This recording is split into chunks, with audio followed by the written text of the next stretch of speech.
And back here on a Wednesday morning edition, Cooper and Company Live, Mr. Luther Strange in here. Good morning, sir. Good morning. Thank you guys for having me. Here. Well, I'm glad to be here. I need to get you a bigger chair. I mean, it's the story of my life. When I'm sitting, you're 6'9", nothing fits. You know, it's cars, chairs, beds, you name it. It's just a. Now, where'd you play college ball? Tulane. Tulane. Yeah, I had a real problem because I got recruited at Alabama and Auburn, but my mother went to Alabama and my dad went to Auburn. Ooh. So I had to, had to go to Tulane. Exactly. But you were at the national championship game the other day. I was, yeah. I just declared a suspension of the campaign so I could go out to California and see history, and it was awesome, unreal. Do you just stand up in the crowd, or do you sit down? Yeah, you got to. That's not always a bad thing. I can sit down while everybody else is standing up. The problem is the poor guy that sits behind me. Yeah, that's that a would have big been problem. an issue. That's now, an issue. 2-3 years ago, you ran for lieutenant governor, and had to be a very disappointing loss because most people like me, big-time Republicans, thought for sure you were a shoe-in to win that thing.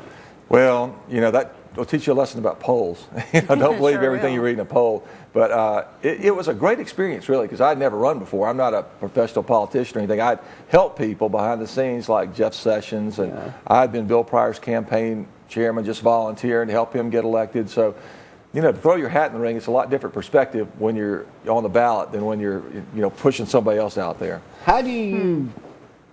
What is your reaction when you get up the next morning and you realize you thought you had it won and you were defeated? I mean, how do you take that? It's not easy, but I guess my experience playing sports and stuff, all you know how to do is do the best you can, work as hard as you possibly can. Sometimes you lose. I've lost games. We lost the state high school championship when I was a senior at Shades Valley High School in Birmingham. We played the big school championship. We lost in overtime on a last-second shot. Oh. It was one of those things where everybody played hard. We played great. This guy just made a last-second shot. And I kind of looked at it that way, like, well, we couldn't have done anything different. We worked hard, and, there you go. It's So part of why life. all of a sudden want to get back into politics after suffering that loss there to run for attorney general? Why did you pick that race out? Why didn't you just go for governor? I thought for a second there you must have been talking to my wife about how to get back in politics. I will tell you, as an attorney and somebody who's practiced law for almost 30 years in Alabama, it is really, to me, it would be the greatest honor, and it's I think the most important job, frankly, in the state to be attorney general, because you are actually the one person who can do something about this federal takeover that we have nationally. I personally think the federal government, it was bad enough.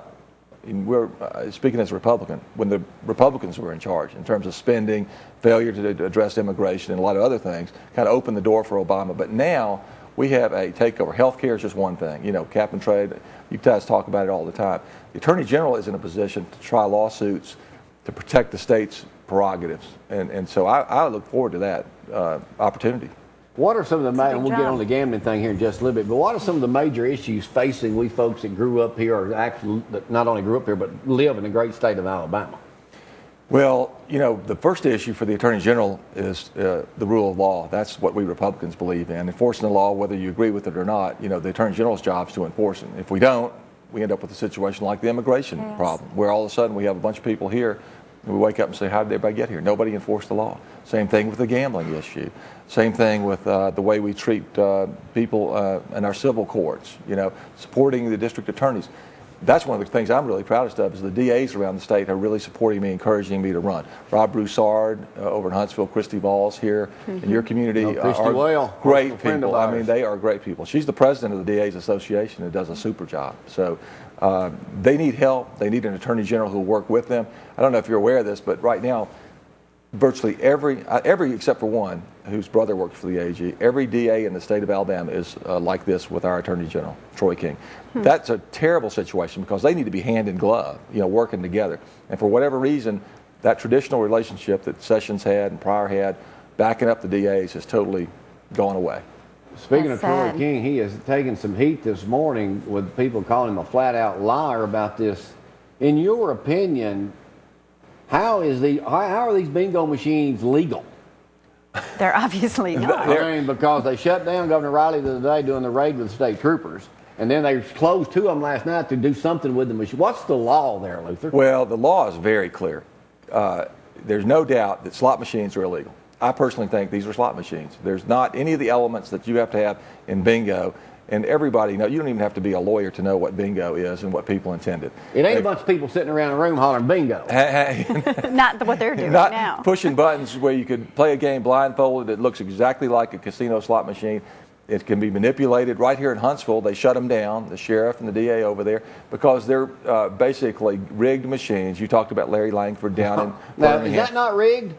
Why couldn't somebody get in trouble? He's just over that? lucky. He was just lucky that he won. He had to win $1.5 million He playing was bingo. just. I'm sure he was just lucky that he happened to win every time he went in there. And so He there's still that couldn't kind of. afford his $50,000 bill Clothing at the bill. clothing store. Well, slot machines are illegal, and I think these things are slot machines that every court that's looked at it have said they're slot machines. Secondly, this bingo is supposed to be charitable bingo. That means you don't pay people, you don't build hotels and other venues. You provide simple bingo games to benefit your church or your community or your Boy Scouts. Well, that ain't happening. And that's not That's happening. not. Because you recall, until Troy King came into office, there was no question about what the law was. This wasn't even an issue. He came in, issued an opinion, created a loophole about as big as Right. you can drive through, and all of a sudden everybody's springing up casinos. And we have something, this has never, as far as I know, in the history of Alabama, happened where we've had a governor have to form a task force to enforce the law. That's But the his own Attorney General's General job. is fighting him over that. I agree, and he appointed him. I don't Unbelievable. understand. I mean, it's a simple concept. The AG's got to enforce the law. And you can say, well, let's let the people vote, but you got to enforce the law as it is right now, and it's just clearly illegal. And I think if things continue to go the way they are, they'll be shut down within the next 2 months. Now, what's that going to do for the crossing? Talking about our buddy Randy Owen. I mean, that's their whole concept is It's gambling. around gambling. Well, I've got a lot of friends in the Wiregrass, and I think the world of Randy Owens. I love his songs and everything. I just think, I told him, I said, I think a music venue, Branson type of thing is a great idea. I love that. But when they added bingo to it and gambling, I said, this is going to be not going to turn out well. And I've been involved in a lot of big economic development projects, big auto plants and everything else. And I've never had anybody come and say, let's build this factory. I think what we're doing here is legal. Pretty sure it is. I'm not positive. But let's go ahead and build it, employ a bunch of people. And then when somebody comes and says, you know, you're not following the law, maybe you're building an illegal motor for your Honda or something. You know, you don't say, well, but we're already here and we employed all these people, you know, and we're doing good things. Just let us go ahead and continue to do what we're doing. That's not the way it works. You know, I think they really misled the people in country crossings. They should have gotten an order, which they could have done from a court. But they built it without getting They any. built it without getting any approval. They employed all these people. Now they're saying, oh, you're going to put these people out of work. I think the responsibility was for the builders to say, we know this is questionable at best. Let's go to a court first, get the court Clearance. to say this is actually, quote, bingo under the law, then build it and employ all these people. I think it's I easier think to ask for forgiveness than it is permission. it's asking forgiveness, and I think it's amnesty. Just like people say, well, we got here illegally, but we're doing good things, and you'll just make us Look legal, who and it'll we'll pay hurt. taxes. Yeah, And that's it's sad. the same sort of argument. And I just don't buy it. All right, let me talk about a couple other things. You are a very religious person. You brought Brent Hume in to speak to some men in Birmingham not long ago. That's right. Yeah. Of course, Brent took some heat over his advice to Tiger Woods. I love Brett Hume. He's, it's funny how life works. But I came full circle around. We were talking about this earlier. I was real involved in Young Life, and the guy that was my mentor is a guy named Jerry Leachman. And Jerry played football at Alabama. He's now the chaplain for the Washington Redskins. So when I would occasionally go to Washington, of the small world things, I ran back into my friend Jerry, and he said, "Luther, join this Bible study. I want to reignite, get our friendship going. I've got a couple guys I want you to meet." Turns out it was Brett Hume and Fred Barnes. This was 15, 20 years ago. And we became dear friends. When I would travel up there, I'd go to the Bible studies. And Jerry's mission is to take your faith out of the locker room. He's an old football player, and he says, get it out of the locker room, get it out on the field. And so he said, let's find some opportunities for Brett Hume to come talk about his faith, because he's a very devout Christian person. And Brett came down and spoke to about 800 people in Tuscaloosa at the Big West Alabama prayer breakfast.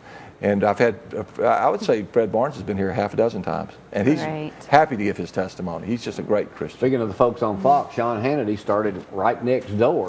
You know, I heard something. I heard Started that. there I next heard door, that. and the Bill Donovan, who Donovan. raises the same Yeah. dogs as your sister-in-law. That's right. Goes and talks to him about it every day.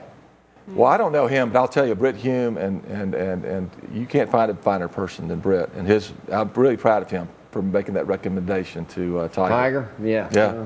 Not only a very spiritual man, but also believes in marriage, too. Congratulations on how many years married? 28 years. 28 years. And we have 2 Congratulations. sons, and I'm proud of our boys. Yeah. Our oldest son works for Joe Bonner, who's a congressman from Mobile, 1st Great. District. And so he's off on the right track. And he was fortunate enough to get to you guys being in the media thing. His biggest thrill was being Britt Hume's intern one summer in Washington. And Britt Hume doesn't have a lot of interns, but he was able to do that and really learn about what you guys do and loved it. Well, Well, listen, I got to wrap congratulations. this up. I got a preacher over there chomping at the bit to get up there this morning too. But we want to wish you. I'm not going to preempt a preacher, I'll tell you that. Want to wish you the best of luck. Thanks Yeah. for coming to Athens this morning, and look forward to hopefully you'll pull it through here in the Well, I primary. appreciate Primary you. is when? June 1st, and LutherStrange.com is the website. So I would urge everybody to go, and I hope you'll have me back sometime soon. Yeah, we will. Well, I anyway, really thank you very appreciate much, it. Luther. Thank you, guys. Hey, we got to take a break. We'll come right back on this Wednesday morning. Y'all hang on.